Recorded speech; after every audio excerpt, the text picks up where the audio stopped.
Hi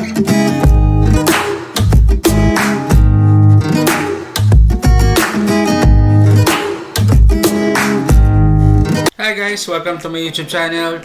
For this video, I'm going to show you the answers in your activity sheet which is about chemical change. Let us now begin. Question number 1. Which of the following is true about chemical change? The correct answer is chemical change forms a new substance. Question number 2. What sign or indication will tell you that a banana undergoes chemical change? The correct answer is change of color. Question number 3.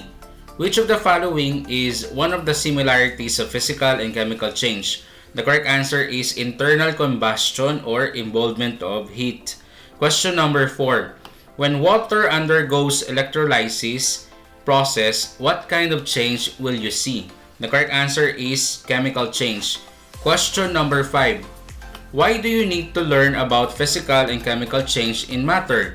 The correct answer is physical and chemical changes in matter help us understand the different processes that matter undergoes which could affect our daily life.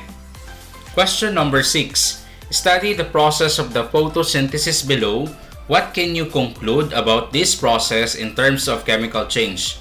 The correct answer is photosynthesis is an example of chemical change because there are new substances formed after the chemical reaction takes place. Question number 7. Fermentation of milk is an example of chemical change.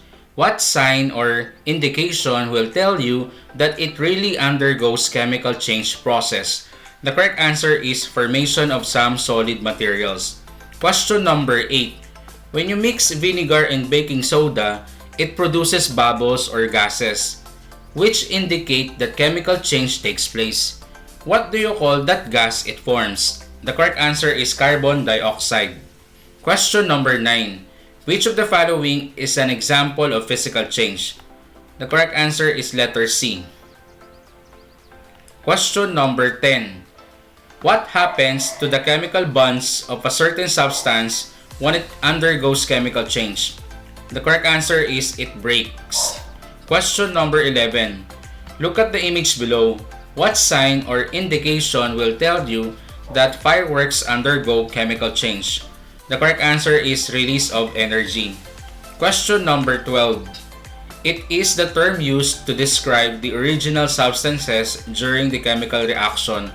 The correct answer is reactant. Question number 13. Which of the following substances is the best example to show both the physical and chemical change? The correct answer is melting of a candle wax. Question number 14. Look at the image below. What is the product in the chemical equation?